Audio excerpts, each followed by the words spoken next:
ಪಹಲ್ಗಾಮ್ ದಾಳಿಗೆ ಪ್ರತೀಕಾರದ ಶಪಥ ಪಾಕಿಗಳ ಎದೆಯನ್ನು ನಡುಗಿಸಿಬಿಟ್ಟಿದೆ. ಭಾರತೀಯ ಸೇನೆಗೆ ಮೋದಿ ಫ್ರೀ ಹ್ಯಾಂಡ್ ಅನ್ನು ಕೊಟ್ಟಿದ್ದಾರೆ. ಈ ಬೆನ್ನಲ್ಲೇ ಯಾವುದೇ ಗುಟ್ಟು ಬಿಟ್ಕೊಡದೆ ಯುದ್ಧದ ತಾಲೀಮು ಭರ್ಜರಿಯಾಗಿ ನಡೀತಾ ಇದೆ. ಇನ್ಫ್ಯಾಕ್ಟ್ ಭಾರತದ ದಾಳಿಯ ಆತಂಕ ಎದುರಿಸ್ತಾ ಇರುವ ಪಾಕಿಸ್ತಾನಕ್ಕೆ ಬೆವರುವಂತೆ ಈ ಸೇನೆ ಮಾಡ್ತಾ ಇದೆ. ಪಾಕ್ ವಿರುದ್ಧ ಪ್ರತೀಕಾರಕ್ಕೆ ಮುಹೂರ್ತ ಫಿಕ್ಸ್ ಆಯ್ತಾ ಅನ್ನೋ ಮಾತುಗಳು ಕೇಳಿ ಬರ್ತಾ ಇರಬೇಕಾದ್ರೇನೆ air chief marshal Amarpreet Singh ನಿನ್ನೆ ಮೋದಿಯವರನ್ನ ಭೇಟಿಯಾಗಿ ಚರ್ಚೆ ಮಾಡಿದ್ದಾರೆ.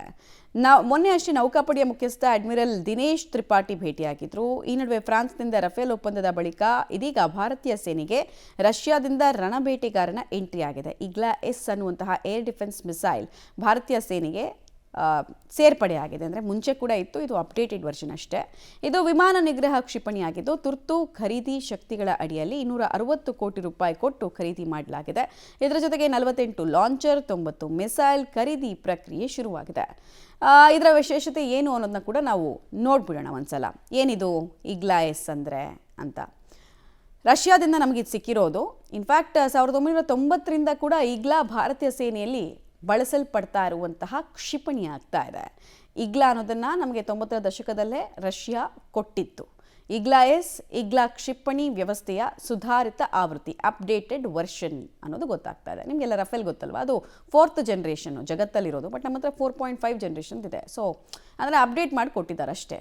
ಅಥವಾ ನಾವು ಕಸ್ಟಮೈಸ್ ಮಾಡ್ಕೊಳ್ಳೋದಕ್ಕೂ ಇಂಥದ್ರೆಲ್ಲ ಅವಕಾಶ ಇರುತ್ತೆ. ಹೆಗಲ ಮೇಲಿಟ್ಟು ಯೋಧರು ಹೊಡೆಯುವಂತಹ ಕ್ಷಿಪಣಿ ಇದಾಗಿದೆ.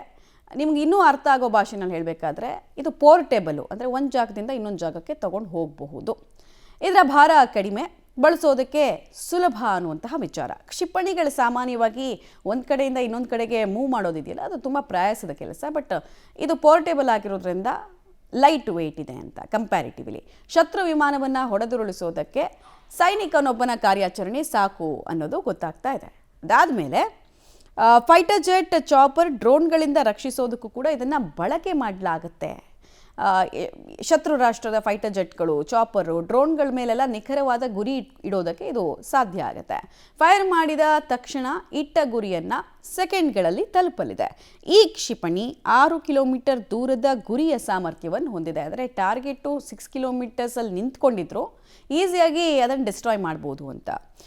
3.5 ಕಿಲೋಮೀಟರ್ ಎತ್ತರದ ಗುರಿ ಮುಟ್ಟುವಂತಹ ಸಾಮರ್ಥ್ಯ ಇದೆ. ಯುದ್ಧ ವಿಮಾನದ ಎಂಜಿನ್ ಶಾಖ ಗುರುತಿಸಿ ಗುರಿ ಮಾಡಬಹುದು. ಸಾಮಾನ್ಯವಾಗಿ ಒಂದು ಏರ್ಕ್ರಾಫ್ಟ್ನಲ್ಲಿ ಈಗೆಲ್ಲ ಬಿಡಿ ಟ್ವಿನ್ ಇಂಜಿನ್ ಎಲ್ಲ ಬಂದಿದೆ. ಇಂಜಿನ್ ಫೇಲ್ಯೂರ್ ಆಯಿತು ಅಂದರೆ ಮುಗೀತು, ಪೈಲಟ್ ಕತೆನೂ ಮುಗೀತು, ಅದರಲ್ಲಿರುವಂತಹ ವೆಪನ್ಸ್ ಕತೆ ಕೂಡ ಮುಗೀತು. ಹಾಗಾಗಿ ಇದು ತುಂಬ ಯೂಸ್ ಆಗುತ್ತೆ ಅಂತ.